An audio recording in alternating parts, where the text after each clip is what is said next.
아멘. 기도하겠습니다. 거룩하신 하나님, 오늘 우리에게 일용할 양식을 주시니 감사합니다. 영혼의 양식, 생명의 양식, 진리의 말씀으로 우리의 영혼이 자라나며 생명이 성장하며 하나님을 닮아가게 하여 주시니 감사합니다. 이 말씀이 우리의 삶의 지표가 되고 꿀송이와 같은 이 말씀이 우리로 하여금 살 수 있는 살찐 우리의 영혼이 되도록 주님 하여 주시기를 소원합니다. 이 밤 우리가 말씀을 듣고 또한 기도하고자 하오니 우리의 기도를 들으시고 응답하여 주시옵소서. 예수님의 이름으로 기도합니다. 아멘. 신앙생활을 하다 보면 신앙의 여러 종류의 사람을 만나게 됩니다. 예수님은 사람의 마음의 유형을 4가지로 얘기하기도 하셨죠. 우리가 마태복음 13장에서도 새벽에 계속 살펴보았던 것처럼 길가가 있고 돌밭이 있고 가시덤불밭이 있고 그리고 옥토밭이 있다. 이렇게 우리에게 말씀을 하셨습니다. 사람의 마음의 유형이 그렇다라는 것인데요. 그런데 우리는 이 밭 가운데 이 앞에 3가지 밭, 길가와 돌밭과 가시덤불밭은 예수님이 이야기하실 때 이 밭의 비유의 핵심은 그 밭은 불신자의 마음의 상태이다 라고 이야기를 하시는 것이죠. 신자가 바라보고 추구해야 되는 참된 밭은 옥토밭이다, 열매를 맺는 밭이다 라는 것이죠. 그러면서 이제 우리가 경각심을 느끼는 것은 뭐냐면 그 밭들도, 그 앞에 3가지 밭들도 다 씨가 뿌려졌다는 것입니다. 아예 씨가 뿌려지지 않고 그냥 버려진 밭이 아니라 씨가 뿌려졌으나 길가밭이어서 딱딱한 마음의 상태이니 말씀이 들어가지 않는 것이고, 씨가 뿌려져서 심지어 뿌리가 내리기도 했으나 해가 쨍쨍이 비치니 뿌리가 깊지 아니하여 즉시 기쁨으로 받긴 했지만 말라버리거나, 씨가 뿌려져서 심지가 내려졌으나 열매를 맺을 수 없었던 것은 자라나면서 재리와 유혹이라고 하는 가시가 찔르니 열매를 맺을 수가 없었다. 그 밭들은 다 불신자의 밭인데 아이러니하게도 다 씨가 뿌려진 밭이다 라는 것이었습니다. 오늘 우리는 헤롯 왕의 기사를 보면서도 헤롯 왕의 마음에도 씨가 뿌려졌다는 사실에 깜짝 놀라게 됩니다. 헤롯 대왕 하면은 우리는 악한 왕이고 전혀 신앙과 무관한 사람인 것처럼 생각할 수가 있겠으나 헤롯은 신앙심이 없는 사람이 아니라 오히려 아버지가 이둠의 사람이죠. 에돔 족속 계열의 가문입니다. 물론 에돔 가문이라 하여서 유대인이라 할 수는 없지만 그의 가문이 하스모니아 왕조 시절에 개종을 하여 유대교를 개종을 했기 때문에 어쨌든 유대교의 율법과 그 안에서 자라왔던 것은 분명한 것처럼 보입니다. 그런 헤롯이 심지어 나중에는 세례 요한의 말씀을 듣고 그를 거룩한 사람으로, 의로운 사람으로, 그의 말씀을 듣고 두려워하며 그를 보호하기까지, 그의 말씀을 듣고 달갑게 여기고 번민하기까지 했던 것을 보게 될 때 그는 복음의 빛을 못 봤던 사람이 아니다. 복음을 충분히 들었고 충분히 기회가 있었던 사람이었음이 분명한 것이죠. 그런데 그랬던 그가 최종적으로 왜 세례 요한을 죽였던 것일까요? 우리는 단지 신앙을 알고 복음에 동의를 하더라도 눈앞에 당장의 체면 때문에 진리를 배반하고 진리를 무시하고 죽이기까지 할 수 있음을 우리는 헤롯 대왕의 모습을 보면서 발견할 수가 있는 것입니다. 오늘 우리가 보는 본문은 헤롯 대왕, 세례 요한과 헤롯 대왕의 이야기인데 1절부터 12절까지 있죠. 근데 1절에서 2절은 헤롯 대왕의 시점에서 현재 상황입니다. 현재. 우리가 현재라고 했을 때. 그리고 3절부터 뒤에 마지막 12절까지는 이제 과거를 회상하는 씬 같은 거죠. 그러니까 조금 설명을 드리자면 이런 것이죠. 우리가 드라마 많이 보시죠. 드라마 보면 1회 드라마 딱 시작하면 주인공이 나오면서 거의 드라마의 끝부분이 나옵니다. 1회 결론이 다 나옵니다. 근데 1회에서 주인공이 갑자기 교통사고를 팡 당해가지고 쓰러지는 것이죠. 그러면서 2회부터는 왜 그렇게 됐는지에 대해 회상신이 나오기 시작합니다. 과거에. 무슨 말씀이신지 아시겠죠? 마치 오늘 본문이 그런 구조입니다. 1절, 2절은 현재 헤롯 대왕의 현재의 상황입니다. 현재의 상황. 그리고 3절부터는 과거의 세례 요한과 어떤 이야기가 있었는데 이제 이렇게 구조가 되어 있죠. 그래서 저는 오늘 5가지를 살펴보고자 합니다.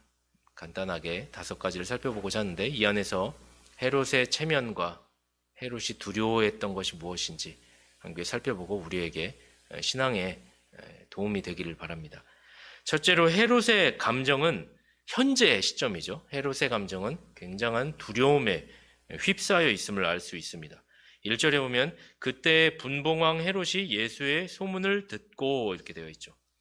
지금 로마 사나 갈릴리의 분봉왕으로 지금 헤롯은 그 분봉왕 한 지역 유대 지역을 맡은 거죠. 로마 치하에.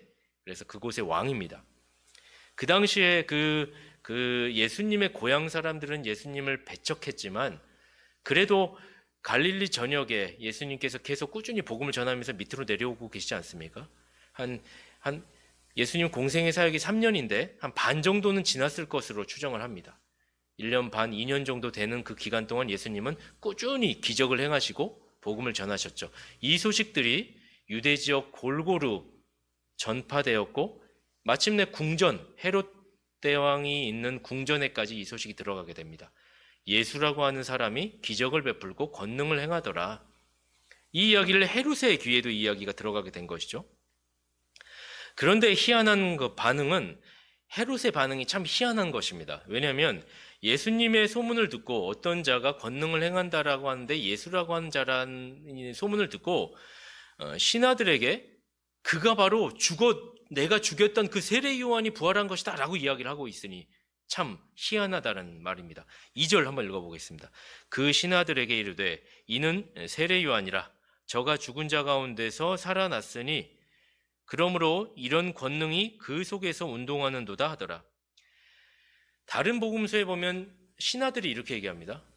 그 사람은 엘리야 아닙니까? 아니면 다른 선지자 아닙니까? 이렇게 이야기할 때 헤롯 대왕은 아니다. 내가 죽였던 그 세례 요한이 다시 살아나서 나를 괴롭히려고 하는 것 같다.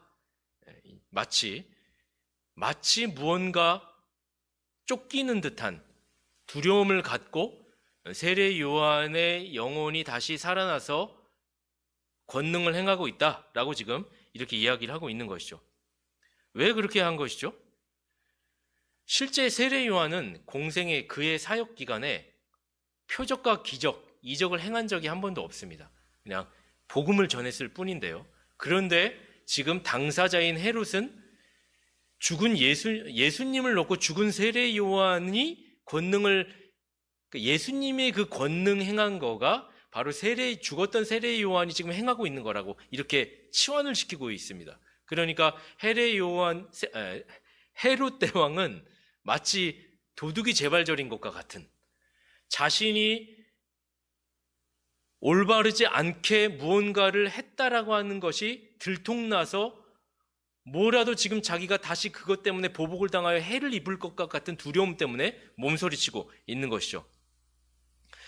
세례 요한이 어떻게 헤롯에게 그런 두려움까지 미칠 정도의 존재였는데 그것을 무마하고 헤롯 대왕이 세례 요한을 죽였던 것일까요? 도대체 그 둘 사이에 어떤 영향력과 어떤 일들이 있어 오고 왔던 것일까요? 그러니 지금 헤롯 대왕은 세례 요한을 떠올리기만 해도 벌벌 떠는 것이죠. 둘째로 우리가 살펴볼 것은 이것입니다. 세례 요한이 두려워한 것이 무엇인지 살펴보십시다. 그래서 이제 과거로 돌아가는 것이죠. 도대체 과거 헤롯과 요한 사이에 무슨 일이 있었던 것인가? 3절입니다. 전에 이렇게 나오고 있죠. 이제 전에 헤롯이 그 동생 빌립의 아내 헤로디아의 일로 요한을 잡아 결박하여 옥에 가두었으니 요한은 복음으로 살고 복음으로 죽는 자였습니다. 그는 진리를 전하지 않으면 죽음을 택하겠다라고 하는 담대하고 강직한 자였습니다. 요한은 과거 헤롯 대왕을 책망한 적이 있었습니다. 그 책망한 이유는 헤롯 왕에게 빌립이라고 하는 친동생이 있었죠. 그런데 그 친동생 빌립의 아내를 헤롯 대왕이 범한 것이죠. 그러니까 불륜 관계를 형성하고 만 것입니다. 이것은 사회적 통념으로도 올바르지 않았을 뿐만 아니라 유대의 관점에서 봤을 때에도 율법적으로, 지금 헤롯 대왕은 유대인의 왕이지 않습니까? 정치적 왕이기 때문에 율법에 근거하여 백성들을 통치해야 하는 것이 유대교회 유대인들의 방침이니까요. 헤롯 대왕은 율법에도 저촉되는 큰 죄악, 음란한 죄를 저지른 것입니다. 이것을 유대인의 선지자였던 세례 요한이 잘못된 것이라고 지적하고 책망한 것입니다. 4절이죠. 이는 요한이 헤롯에게 말하되 당신이 그 여자를 취한 것이 옳지 않다 하였습니다. 우리는 세례 요한이 무엇을 두려워했는지를 보게 됩니다. 그가 이러한 사실을 지금 누구에게 전하고 있죠? 세례 요한이 두려워한 것은 세상 권력자가 아닙니다. 헤롯 대왕에게 직언을 하고 있죠. 왕에게, 감히 왕에게 어떻게 당신이 잘못됐다라고 그것을 그의 부스럼을 긁어서 들춰냅니까? 당장에 나에게 해가 올 것이 분명함에도 불구하고 그 담대함과 그 강직함은 도대체 어디서 나오는 것입니까?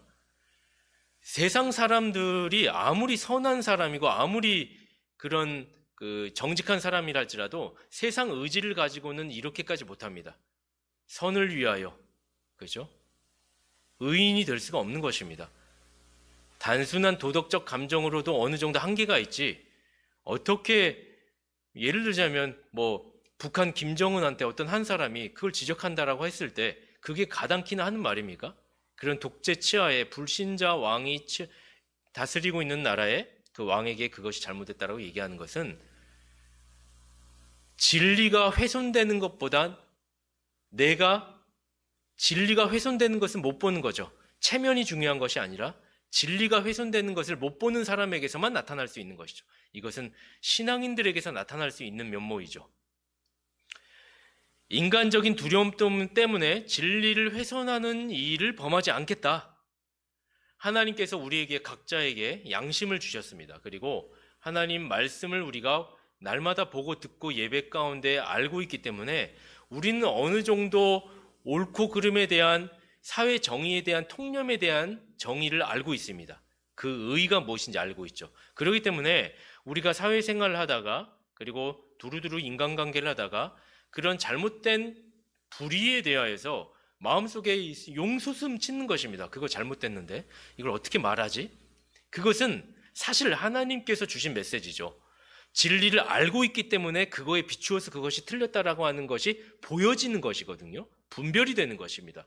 그랬을 때 그것을 어떻게 대처하느냐? 진리의 사람은 나의 체면과 위신이 중요한 게 아니라 조금 책망을 받고 공격을 받고 어려움이 올지라도 진리 자체의 훼손을, 그리고 이것으로 인하여서 선한 영향력이 일어나야 할 것이 내가 이야기하지 않으므로 막아지는 것에 대한 근심이 더 큰 것이죠. 그래서 이것을 과감히 할 수 있는 사람이라는 것입니다. 이 마음을 누가 주시는 것이냐? 하나님께서 우리 양심을 각성케 하시사 명령하시는 것이다 라는 것입니다. 그 명령을 주실 때 우리의 선한 양심, 요한의 선한 양심, 요한의 신앙 양심은 그 이야기를 하지 않으면 안 되었다. 그래서 그 말을 가감하지 아니하고 과감히 헤롯 대왕에게 선포하였던 것입니다. 이것이 신앙인 것이죠.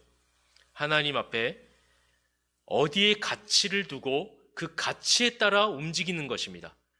내 감정과 내 상황을 두고 움직이는 것이 아니라 최고의 가치인 하나님의 말씀이 기준이 되어져서 그것이 원심력이 돼서 우리가 돌아가는 것입니다. 그러나 세상 사람들은 그렇지 아니하죠. 그런 사람들을 우리는 소위 기회주의자라고 합니다. 원칙이 없죠. 나의 느낌과 나의 상황에 부합하면 그거에 맞춰서 모든 상황들이 다 변화가 가능합니다. 여기에 붙었다, 저기에 붙었다. 그러나 우리는 그러해서는 안 될 것입니다. 당장의 이 생에서 두려운 일을 당할지라도 우리가 누굴 두려워해야 하는 것입니까? 하나님, 더 큰 자, 하나님을 두려워하는 자의 판단과 결정, 그것은 한치의 양보도 없어야 하는 것. 나머지는 주님께 맡기십시오. 셋째로 이제 헤롯이 두려워한 존재가 그럼 누구였는가? 헤롯이 두려워한 존재는 5절 보십시오. 헤롯이 요한을 죽이려 하되 민중이 저를 선지자로 여김으로 민중을 두려워하더니, 헤롯은 요한의 책망을 잘 받아들이지 못했습니다. 왜냐하면 민중을 두려워했기 때문입니다. 사람들의 눈치를 봤기 때문입니다. 요한은 우리가 알다시피 어떤 사람입니까? 스스로가 굉장히 청렴결백한 검소한 사람이었죠. 나는 왕의 신들매도 매지 못할 정도의 부족한 사람입니다. 그분은 하나님의 어린 양이십니다. 저는 주의 길을 예비하러 온 자입니다. 광야에서 그저 외치는 자의 하나의 소리에 불과합니다. 저는 낙타털과 가죽띠를 매며 석청과 메뚜기를 먹고 살겠습니다.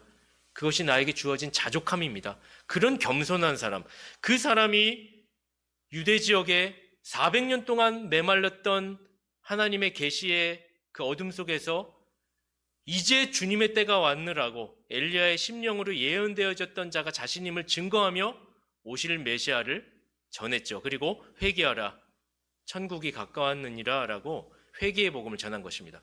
거기에 유대인들이 400년 동안 침묵했던 하나님의 크신 은혜를 경험하기 시작하고 많은 사람들이 반향을 일으키면서 회심하고 변화되어지는 일들이 유대 지경에 있었습니다.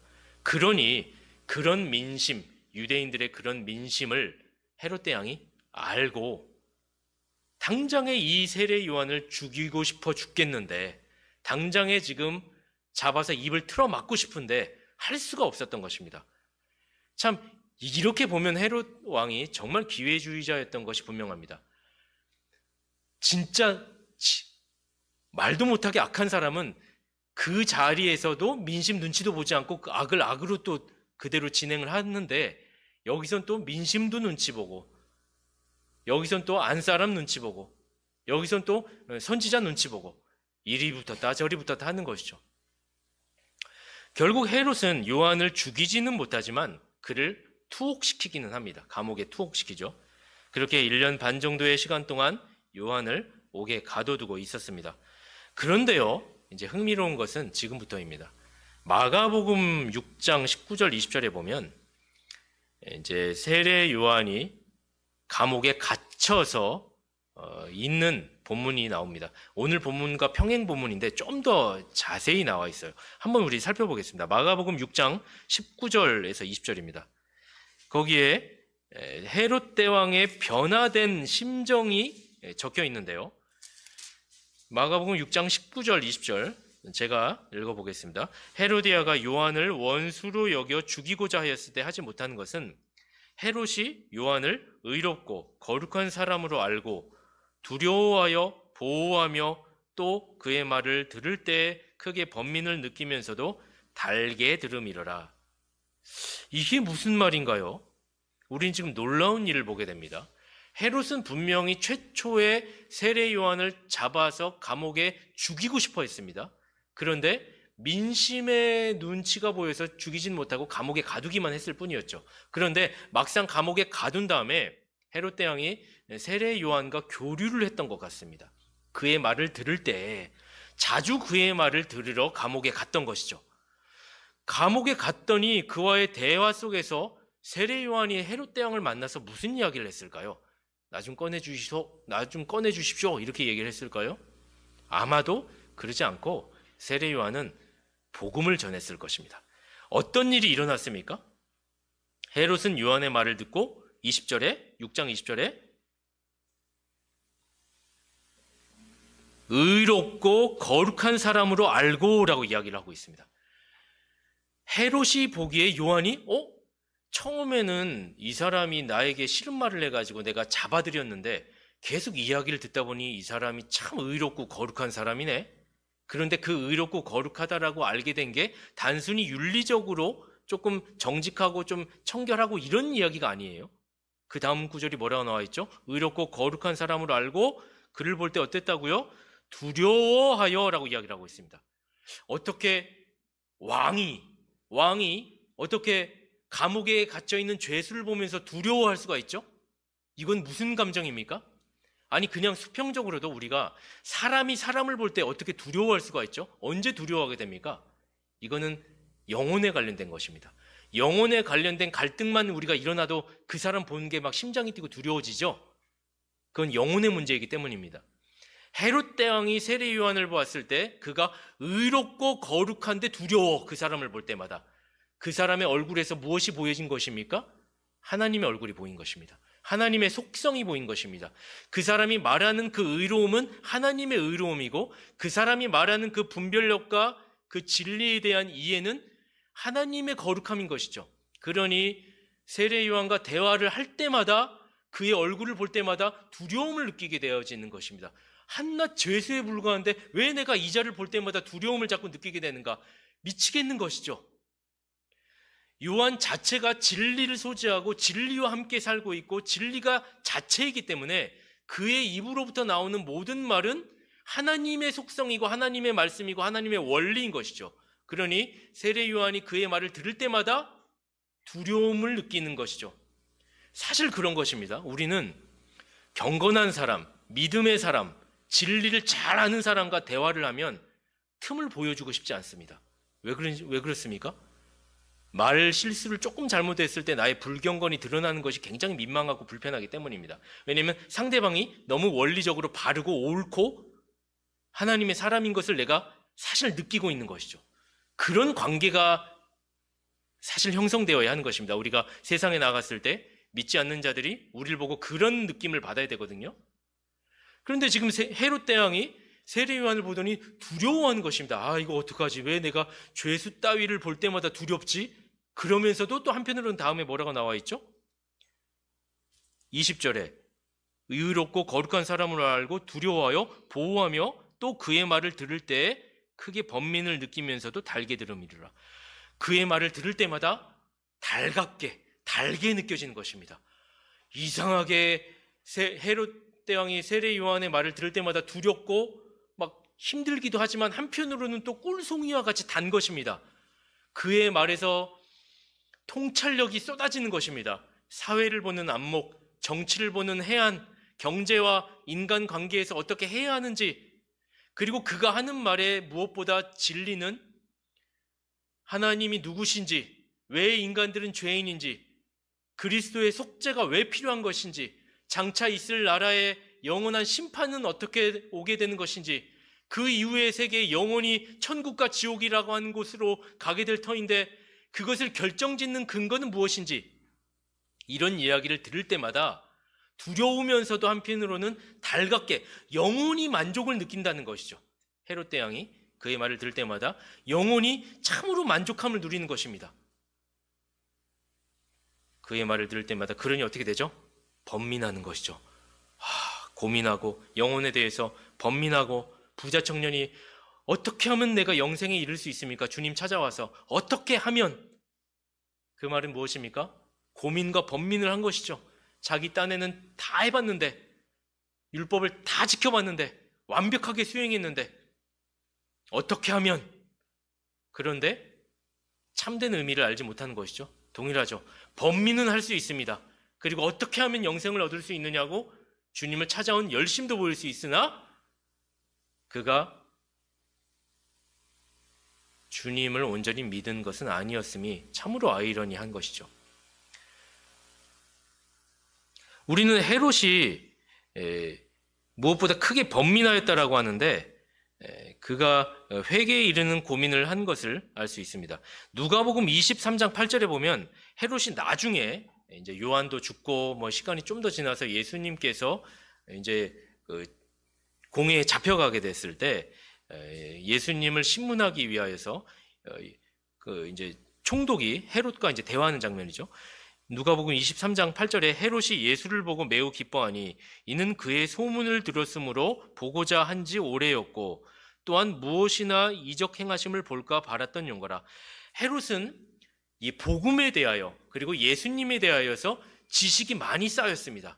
그러니까 세례 요한을 통하여서 그 지식을 많이 들었었고 세례 요한이 죽고 난 다음에서도 세례 요한을 통하여서 들었던 그 예수 그리스도가 누구신지에 대한 궁금함이 항상 여운으로 남아있는 채 나중에 예수라고 하는 자에 대한 그분이 소환이 되게 되자 그분을 직접 보고 싶었던 것이죠. 그 소문이 진짜인가?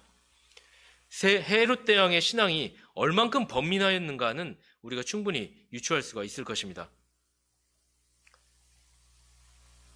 그러면서 마지막으로 헤롯 대왕이 요한을 그에게 조금 사모함, 그에 대한 호기심, 그에 대한 좋은 감정이 생기다 보니까 이 사람은 내가 보호해야겠어. 이런 결단을 내리기 시작한 것이죠. 6장 20절의 중간에 나오죠. 헤롯이 요한을 의롭고 거룩한 사람으로 알고 두려워하여 보호하며 라고 나와 있습니다. 처음과 완전히 달라지죠. 입장이. 처음에는 그를 잡아 죽이고자 하여서 민심이 두려워서 그렇게 못하다가 감옥에 가두었을 뿐이었는데 나중에는 세례 요한을 보호하고자 할 정도로 그를 사모하게 된 것입니다. 그러나 우리는 헤로디아가 음모를 꾸미는 것을 보게 되는 것이죠. 넷째입니다. 넷째로 우리는 헤로디아의 복수의 음모를 살펴보게 됩니다. 6절에서 8절입니다. 마태복음 14장 6절에서 8절. 마침 헤롯의 생일을 당하여 헤로디아의 딸이 연석 가운데서 춤을 추어 헤롯을 기쁘게 하니 헤롯이 맹세로 그에게 무엇이든지 달라는 대로 주겠다 허락하거늘 그가 제 어미의 시킴을 듣고 가로되 세례 요한의 머리를 소반에 담아 여기서 내게 주소서 하니 우리는 그 아까 헤롯 대왕이 누군가를 세례 요한을 보호하고자 하고 싶다라고 이야기했는데 어떤 세력들이 세례 요한을 죽이고자 하는 세력들이 있다라는 것을 우리는 예상할 수가 있습니다. 그 사람이 누구였을까요? 아마도 그 핵심 분자가 헤로디아였던 것 같습니다. 그렇죠? 그래서 헤롯 대왕의 생일 때 헤로디아와 헤로디아의 딸이 이제 어떤 모략을 꾸민 것이죠. 그래서 헤롯 대왕 앞에서 춤을 추어 보임으로써 헤롯 대왕의 그 결정을 따오려고 했던 것이죠. 그가 연회에서 손님들 앞에서 헤로디아가 춤을 추고 헤롯 대왕이 너무 술 취함과 그 흥분 가운데에서 네가 원하는 것을 다 주겠다라고 약속을 하게 됩니다. 심지어 이 약속을 맹세로 확증하기까지 하죠. 7절에 헤롯이 맹세로 그에게 무엇이든지 달라는 대로 주겠다 허락하거늘. 그래서 헤로디아는 사전에 엄마와 모략을 짰던 것, 엄마가 귀뜸해줬던 것과 같이 세례 요한의 머리를 받아올 것을 교육받았던 것입니다. 그리고 결국 세례 요한을 죽이는 데 성공하고 만 것이죠. 이것도 이상하지 않습니까? 항상 궁금함과 의문을 가지고 성경을 보는 것입니다. 왜 그렇지? 왜 그렇지? 그냥 지나가지 않고. 왕이 지금 원하는 거 다 주겠다라고 하면은 보통 뭘 달라고 해야 될까요? 뭐 요즘 말로 하면은 뭐 성격이 안 맞지만 뭐 가방이나 뭐 이런 게 얘기할 수도 있겠죠. 뭐 남자들은 좋은 차를 주십시오 뭐 그럴 수도 있겠습니다. 근데 그 당시에도 뭐 그런 것이 있지 않았겠습니까? 여인들이 가지고 싶은 뭔가 있겠죠. 사치품들이나 어떤 보석들이나 뭔가 자기의 인기와 자기의 어떤 그 육신의 유흥을 만족시켜줄 만한 것을 달라고 하겠지. 아니 어떻게 사람의 머리를 잘라서 달라고 하는 사람이 어디 있습니까 도대체? 이것은 도대체 무슨 경우입니까? 이것은 분명한 것은 그것이 꼭 필요한 것입니다. 그 사람의 머리를 받아올 정도의 그 잔인함과 역겨움을 다 포함해서까지라도 그것을 얻어야 되는 보복심이 거기에 담겨 있는 것입니다. 그 사람에 대한 증오와 그 사람에 대한 보복과 그 사람을 반드시 죽이고 싶어하는 그 악한 마음이 가득 차야지만 인간적인 육신의 유흥을 넘어서까지도 그것을 얻고자 하는 것이 되겠죠? 보복심이라는 것이죠. 보복심. 자신의 부정과 자신의 불륜을 지적하니 그게 유대인들이 백성들이 다 알게 되니 얼마나 부끄럽고 창피합니까? 너무 싫은 것이죠. 헤롯이든 헤로디아든 체면이 그들의 영혼을 앗아간 것이죠. 보복이라고 하는 것, 보복. 여러분, 보복이라고 하는 것은 어떻게 없어지는 것입니까? 악을 악으로 갚고 싶죠. 내가 한 대 맞으면 저희 아들들 1번, 2번, 심지어 5살 차인데도 한 대 맞으면 2대로 갚아줘야 되는 것입니다. 2대 동생이 맞으면 형이 4대로 갚아줘야 되는 것입니다. 4대 맞은 자는 8대로 갚아줘야 되는 것입니다. 끝나지 않는 것입니다. 중재를 하지 않으면 끝나지 않습니다. 악이라고 하는 것, 보복심이라고 하는 것은 끝나지 않습니다. 그러면 둘 중에 한 명 죽으면 끝날까요? 세례요한이 죽으면 끝납니까? 그렇게까지 하고 싶죠. 그 갈등이 골이 치솟을 때 그렇게까지 해서라도 상대방을 죽여버리고 싶죠. 그게 보복심이죠. 그런데 죽여도 안 끝납니다. 막상 그 사람이 큰 해악을 당하게 된 것을 보게 되면 나 때문에 어떤 감정이 들까요? 상당히 양심의 괴로움을 느끼게 됩니다. 양심의 공허함과 정죄를 내가 받게 되는 것이죠. 그 양심의 정죄가 내가 죽을 때까지 따라올 것입니다. 그러니 보복이 보복을 낳고 보복이 보복을 낳는 것은 끝이 안 나는 것입니다. 악을 악으로 갚는 것은 끝이 안 나는 것입니다. 성도님들도 신앙생활 하면서 마음에 들지 않고 관계가 좀 소홀해지거나 그리고 심지어 좀 기분 나쁜 일로 그 사람과 말도 섞고 싶지 않을 때가 있을 것입니다. 그래서 뭔가라도 얽히게 되면 한번 기분이 나쁜 거를 언제든지 기회를 봐가지고 내가 저거를 배로 갚아주리라, 기회를 포착하고 그 사람을 무안하게 하고 불편하게 만들려고 하는 기회를 찾으려고 하는 분들이 있습니다. 그러지 마십시오. 그거는 불신자들의 전형적인 모습인 것입니다. 어떻게 해야 보복을 내가 하지라고 하는 생각을 하는 것이 아니라 신자는 이 보복의 사슬을 끊어버리리라, 내가 저 사람의 마음을 얻어버리리라, 오히려 선으로 악을 갚아서 저 사람이 나에게 고맙다란 말을 하게 만들리라. 이것이 신자들이 가져야 할 마음의 자세인 것입니다. 그렇다면 어떻게 해야지 이 보복의 사슬이 끝나는 것입니까? 그 사람이 죽어도 안 끝난다라면? 그거는 제가 답을 말씀드렸죠. 선으로 악을 갚는 것입니다. 사랑을 내가 먼저 베푸는 것입니다. 그때 끝나는 것입니다. 원수를 이길 수 있는 유일한 방법은 창이 아닙니다. 사랑인 것이죠. 이 원리를 우리가 교회에서 그리고 세상에서 실현해 나가야 할 것입니다. 그러나 헤롯과 헤로디아는 그러지 아니하였죠. 마지막으로 헤롯의 그럼 체면이 무엇인가? 헤롯의 체면이 무엇인가? 9절, 10절, 11절입니다. 왕이 근심하나 자기의 맹세한 것과 그 함께 앉은 사람들을 인하여 주라 명하고 사람을 보내어 요한을 옥에서 목베어 그 머리를 소반에 담아다가 그 여아에게 주니 그가 제 어미에게 가져가니라. 요한은 이렇게 철저하게 치욕을 당하였고 안타깝게 순교하고 맙니다. 최초의 순교자일 것입니다. 아마도 신약으로 와서요. 그는 한순간에 정죄를 받고 사형을 당한 것입니다. 여기서 우리는 헤롯을 보면서 잠깐 헤롯 대왕이 세례 요한을 죽이라는 명령을 내리기 전에 잠시 멈칫하고 근심하는 것을 보게 됩니다. 9절에 왕이 근심하나 이렇게 되어 있죠. 근데 그 근심하였다라고 해서 회개가 아닙니다. 우리는 가룟 유다를 통해서도 보죠. 양심이 있기 때문에 하나님의 형상으로 지어진 넓은 형상의 하나님의 형상으로 회심하지 않은 자들에게도 그것이 여전히 있는 것입니다. 회심한 자에게는 참된 지식과 거룩과 의라고 하는 것이 온전한 하나님의 형상이 회복되어지지만 그렇지 않은 자들에게는 모든 일반적 가운데 우리가 행할 수 있는 모든 것들이 다 있습니다.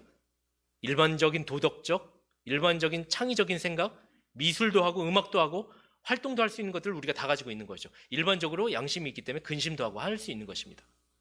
근심 하나. 그러나 왜 이 근심한 것이 후회하는 근심이 구원 얻는 근심이 아닌 것입니까? 자기의 맹세한 것과 거기 앉아있는 사람들 때문에 못했다라고 하는 것입니다. 그게 뭐죠? 그게 체면입니다. 체면, 평판, 위신. 참 그거 사실 아무것도 아닌데 그 상황에서 내가 딱 각을 이루어 섰을 때 그 체면 조금 구겨지는 거 자존심 너무 상하니까 여기까지 화가 치밀어 올라서 쏟아 부어버리는 것입니다. 이게 인생들의 연약성인 것이죠. 물론 우리가 연약하여서 다 그렇긴 합니다. 그럴 수 있습니다. 그러나 이것이 우리의 본 인격이 되어서는 안 되는 것입니다. 우리가 그럴 수 있지만 그러지 않게 해달라고 주님 붙들어야 되는 것이죠. 아, 그렇게 했을 때 내가 그런 사람이구나, 내가 그 정도밖에 안 되는 참 연약한 사람이구나를 알아야 되는 것입니다. 내가 죄인이구나. 주님, 내 인격이 이 정도밖에 안 됩니다. 주님, 도와주십시오. 이렇게 나아가야 하는 것이죠. 그러나 헤롯은 자신의 맹세한 것, 자신의 체면과 평판을 결코 포기할 수 없었습니다. 양심보다 명예를 더 소중히 여겼던 것이죠. 우리는 결코 잠깐의 나의 명예와 인기 때문에 그리스도를 저버리는 일이 있어서는 안 될 것입니다. 이것이 한 번, 두 번이 된다가 나중에 그리스도를 대항하고 그리스도를 십자가에 못 박는 자가 바로 내가 되는 길이 바로 여기에 있는 것입니다. 잠깐의 사람의 시선 때문에 하나님의 심판대 앞에 서서 유구무원하는 일이 있지 않도록 우리의 신앙을 잘 점검하고 체면이 아니라 당장의 내 감정 조금 내려놓고 하나님 말씀이 기준이 되어서 진리를 수호하고 전하는 믿음의 사람, 그런 건강한 교회, 우리 합정동 교회, 우리 성도님들 되시기를 간절히 소망합니다. 기도하겠습니다. 우리 이 시간